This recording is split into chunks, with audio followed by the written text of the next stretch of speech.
Mister Hasnat Abdullah. এই হাসনাত আব্দুল্লাহকে আমি ব্যক্তিগতভাবে পছন্দ করি, কারণ আমার কাছে তাকে সবসময় খুব আউটস্পোকেন এবং মানে হিপোক্রেসি নাই এই ছেলেটা আমার কাছে মনে হয়, তাকে আউটস্পোকেন মনে হয়, এবং আমার ধারণা ওনার মধ্যে হিপোক্রেসিটা নাই, যা বলেন সেটাই করার চেষ্টা করেন। তো উনি গতকালকে একটা ফেসবুকে লাইভ এসেছিলেন। উনি বোধহয় কোনো ক্লাস নেন, এরকম ক্লাসের একটা আবহাওয়ার মতো একটা বোর্ডের সামনে দাঁড়িয়ে উনি লাইভে এসে উনি গত 17 ফেব্রুয়ারি যে শপথ নিয়েছেন এমপি হিসাবে শপথ নেওয়ার পর উনি কী করেছেন এই কয়েকদিনে তার একটা ফিরিস্তি উনি দিয়েছেন। বিশ্বাস করেন আমি এটা দেখে রীতিমতো অভিভূত হয়ে গেছি। উনি কি করতে পেরেছেন সেটা কিন্তু আমার কাছে ইম্পর্টেন্ট না, আমার কাছে ইম্পর্টেন্ট হলো ওনার ট্রান্সপারেন্সিটা। উনি যে সব খোলামেলা জনগণকে বলছেন, পাবলিককে বলছেন, এবং এই বলার জন্য এটা যে একদিনই বলবেন তা না, এটা অব্যাহত রাখার জন্য উনি একটা ফেসবুক পেজ করেছেন, তার নাম দিয়েছেন জবাবদিহিতা। সেই জবাবদিহিতার পেজে উনি বিভিন্ন রকম কর্মকাণ্ডের উনি যে এই লাইভে যেগুলি দেখিয়েছেন, যে সমস্ত গ্রাফ দেখিয়েছেন, সেই সবগুলি গ্রাফে কিন্তু আবার আমি জবাবদিহিতার পেজে গিয়েছি, ওখানে দেখলাম সবগুলি মানে গ্রাফের উনি দিয়ে দিয়েছেন যে কোন এলাকায় কয়টা উন্নয়ন কর্মকাণ্ড হচ্ছে, কোন এলাকায় কয়টা রাস্তা হচ্ছে, কোন এলাকায় এই রাস্তাগুলো কতটুকু দূরত্ব লেন্থ হবে, এই কাজটা করতে কত টাকা খরচ হবে, এই কাজটা কোন ঠিকাদার করছে, এগুলি বলছেন। এবং বলে তারপরে আবার বলছেন যে আপনারা জনগণ আপনারা বুঝে নেবেন রাস্তা ঠিকঠাক মতো হচ্ছে কিনা। তার মানে যে ঠিকাদার এই কাজটা করবে সেই ঠিকাদারকে উনি ওই এলাকার জনগণের কাছে কিন্তু জবাবদিহি করে দিয়েছেন। মানে আমার কাছে আমি সত্যি বলছি, আমি অভিভূত হয়ে গেছি যে বাংলাদেশে কোনো এমপি যে এই ধরনের একটা আচরণ করতে পারে, এই ধরনের ট্রান্সপারেন্সি শো করতে পারে, দেখাতে পারে যে আমি আসলে কেউ না। উনি বলেছেন যে আমি নির্বাচনের আগে বলেছিলাম যে বিনা পয়সায় ভোট দেবেন এবং বিনা পয়সায় সেবা নেবেন। মানে আপনারা আমাকে ভোট দিয়েছেন, আমি আপনাদের কোনো পয়সা দিইনি, এখন আমি আপনাদেরকে যে সেবাটা দেবো এই সেবাটা আপনি কোনো পয়সা ছাড়াই নেবেন। এই যে কথা বলার সাহস, এটা কিন্তু সাহস লাগে। আপনি আমার কাছ থেকে সেবা নেবেন এবং এই জন্য আমাকে কোনো পয়সা দেবেন না, এই যে বলা, এই যে বলতে পারার যে সাহসটা, দিস ইজ ভেরি ইম্পর্টেন্ট। এবং আমি মনে করি এটা আমাদের এমপিদের জন্য একটা খুব জরুরি বিষয় বটে। দেখুন উনি দেখেন এগুলি বলেছেন তাই না, উনি ব্যাপারটা বুঝিয়েছেন, মানে ডিটেল একদম গ্রাফিক্যালি বুঝিয়েছেন। যখন উন্নয়ন কর্মকাণ্ড হয়, উন্নয়ন কর্মকাণ্ডগুলো কে করে, কারা করে, এই যে roads and highway, LGED, PIO, এদের যে প্রত্যেকটা ডিপার্টমেন্ট আলাদা আলাদা, এবং এরা কে কোন কাজটা করে এটাও কিন্তু উনি সুন্দর করে বুঝিয়ে দিয়েছেন, যাতে নাকি মানুষ বুঝতে পারে যে কোন কাজের জন্য, কোন কাজ হওয়ার জন্য অথবা কোন কাজ না হওয়ার জন্য আমরা কার কাছে যাব, কাকে জিজ্ঞাসা করব, এটা যেন মানুষ বুঝতে পারে। মানে উনি একই সঙ্গে, আমার কাছে যেটা মনে হয়েছে, উনি একই সঙ্গে সমস্ত জনগণকে কিন্তু ওনার সঙ্গে উনি নিয়ে নিয়েছেন। এটা একদম একদম নতুন একটা বিষয়, আমি এর আগে কখনো এরকম দেখিনি। এর আগে কোনো এমপিকে, কোনো সংসদ সদস্যকে এতটা ট্রান্সপারেন্ট হতে আমি আগে দেখিনি। আগে ভাবখানে এমন ছিল কি, এমপি সাহেব হলো জমিদার টাইপের লোক, উনি আমাদের কিছু দয়া করে দেবেন, সেটা আমরা গ্রহণ করে মুগ্ধ হবো। উনি একটা ব্রিজ করে দেবেন, পরে বলবেন না কেন ওখানে আমি ব্রিজ করে দেইনি। আর ওটা তো আপনি ব্রিজ করে দেননি, ওটা তো জনগণের অর্থে, ওটা যে জনগণের পাওনা প্রাপ্য। আপনি কেবল একটা জবাব দিয়ে দেওয়ার জন্য আপনি কেবল ছিলেন এখানে, এখানে আপনার কোনো ক্রেডিট নাই। আপনি বরং চুরি করেছেন, আপনি চুরি করেছেন, এত কম চুরি করেছেন, এত বেশি চুরি করেছেন, কিন্তু কাজটা জনগণের। এই জনগণের এই ব্রিজটা করে দেওয়ার জন্যই আপনি কিন্তু প্রতিজ্ঞাবদ্ধ জনগণের কাছে।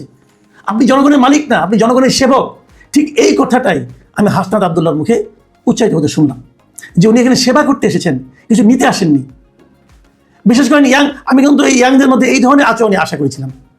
এবং হাসনাত আব্দুল্লাহের দিকে একটা কথা আমি বলি, এই যে কাজগুলি করার পাশাপাশি উনি যে জনগণের যে কি জনগণের যে একটা দায়িত্ব আছে, উনি কিন্তু এটা উল্লেখ করলেন। যেমন রাস্তার পাশে কেউ পুকুর বানায়, পুকুর বানানোর পরে রাস্তাটা এসে পুকুরে পার বানায় ফেলায়, তারপরে পুকুরে যখন বর্ষাকাল হয় তখন পুকুরের কারণে রাস্তার ভাঙে, এই যে বিষয়গুলো উনি এটা উল্লেখ দেখেছেন, একদম গ্রাফিক্যালি ছবি এঁকে দেখালেন যে এই মাঝখানে একটু ফাঁকা রাখবেন, তাহলে কিন্তু আপনার দায়ী হবে। এবং নতুন বলছেন আপনার রাস্তা করতে চান, রাস্তা চান, কিন্তু জায়গা ছাড়তে চান না, তা তো হবে না। মানে উনি, আমার কাছে যেটা মনে হয়েছে যে একটা মানুষ কতটা সেন্সিবল হতে পারে, মানে উভয়ের প্রতি, সরকারের প্রতি, জনগণের প্রতি, সবার প্রতি, এটা হাসনাত আব্দুল্লাহ দেখিয়েছেন। এবং এটা হলো গিয়ে আমাদের দেশের মানুষ যখন এমপি পায়, মন্ত্রী পায়, তারা যে তাদের প্রতি মানুষের যেটা মানে আপনার সম্পর্ক থাকে, সেই সম্পর্কের চেহারাটাই যেন হাসনাত আব্দুল্লাহ পাল্টে দিতে যাচ্ছেন। আমি খুবই হ্যাপি। এবং উনি বলেছেন যে কীভাবে সরকারের কাছ থেকে কী পায়, পৌরসভায় তার এলাকায় দেবীদের পৌরসভায় যে কতগুলি ভিজিএফ কার্ড আসবে, সেই ভিজিএফ কার্ডে হলো 3081টা ভিজিএফ কার্ড পায় ওনারা এসেছে, এবং প্রত্যেকে 10 কেজি করে চাল পাবেন। এবং পুরো উপজেলায় যেরকম 20,635টা ভিজিএফ কার্ড আসবে, তারাও সবাই 10 কেজি করে চাল পাবে। এই চালগুলো কারা পাবেন, কোন দরিদ্র লোকেরা পাবেন, ওইগুলোও কিন্তু উনি বলে দিচ্ছেন। এবং এই বলে দেওয়ার মাধ্যমে কী হবে, ওই লোকগুলো যারা নাকি এই ভিজিএফ কার্ড পাওয়ার উপযুক্ত, তারা কিন্তু বুঝতে পারবে যে আমার নামে কার্ড এসেছে। এবং এটাও বলে দিয়েছেন যে কোন ইউনিয়নে কার কাছে আপনি যাবেন কার্ড পাওয়ার জন্য। এখন তারা যাবে সেখানে, যদি কার্ড না পায় নিশ্চয়ই অভিযোগগুলো তারা হাসনাত আব্দুল্লাহর কাছে করবে, তখন হাসনাত আব্দুল্লাহ জবাব দিয়ে যাওয়ার মধ্যে তাদের কাছে জবাব দিয়ে চাইতে পারবেন। আমার কাছে যে জিনিসটা সবচেয়ে ইন্টারেস্টিং লাগে সেটা বলে আমি শেষ করি আলোচনাটা। উনি বলেছেন যে উনি এই রমজান উপলক্ষে 39 বাক্স খেজুর পেয়েছেন, প্রতিটা বাক্সে 8 কেজি করে খেজুর ছিল, এবং এই 8 কেজি খেজুর মিলে সব মিলে হচ্ছে 312 কেজি খেজুর। এই খেজুরগুলো সরকার দিয়েছে, উনি কিনেন নাই।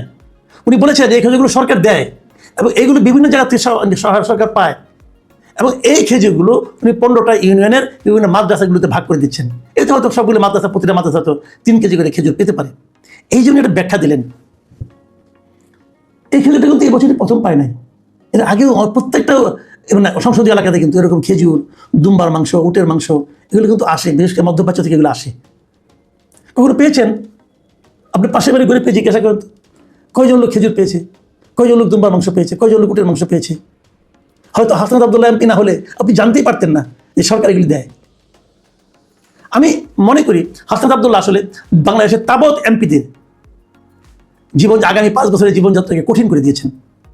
আমি আশা করব প্রত্যেকটা এমপি, প্রত্যেকটা জনপ্রতিনিধি, এমপি না জনপ্রতিনিধি, প্রত্যেকটা উপজেলা চেয়ারম্যান যারা হবেন অথবা ইউপি চেয়ারম্যান যারা হবেন, তারা সবাই সরকারের কাছ থেকে কী পাচ্ছেন এবং জনগণকে কী দিচ্ছেন সেই ব্যাপারে ট্রান্সপারেন্সি মেনটেন করবেন।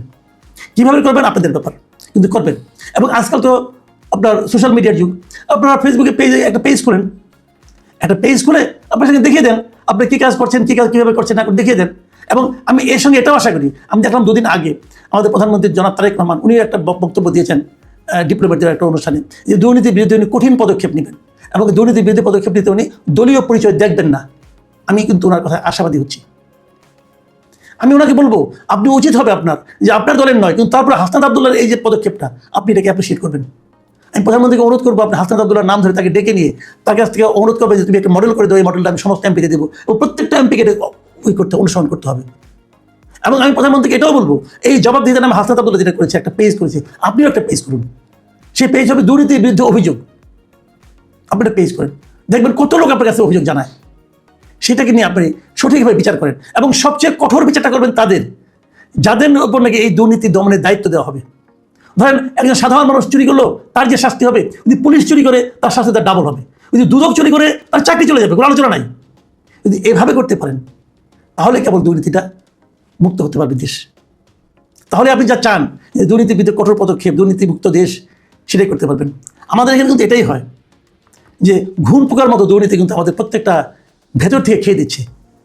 এই ঘুণ পোকা বন্ধ না করতে পারলে, দুর্নীতি নামের এই ঘুণ পোকাকে যদি আপনি বন্ধ করতে না পারেন, দেশের উন্নতি হওয়ার কোনো সম্ভাবনা আমি দেখি না। এবং সেক্ষেত্রে আমি হাসনাত আব্দুল্লাহকে স্যালুট করছি যে উনি প্রাথমিক পদক্ষেপটা নিয়ে দেখিয়েছেন যে কীভাবে নিজের ট্রান্সপারেন্সি প্রকাশ করা যায়। আমরা প্রত্যেকটা এমপিকে দেখতে চাই এবং সেই সঙ্গে এটাও বলছি আমি হাসনাত আব্দুল্লাহকে ফলো করতে চাই। এটা কি হঠাৎ আলোর ঝলকানির মতো একদিনই, নাকি পরবর্তীতে এটা চলবে?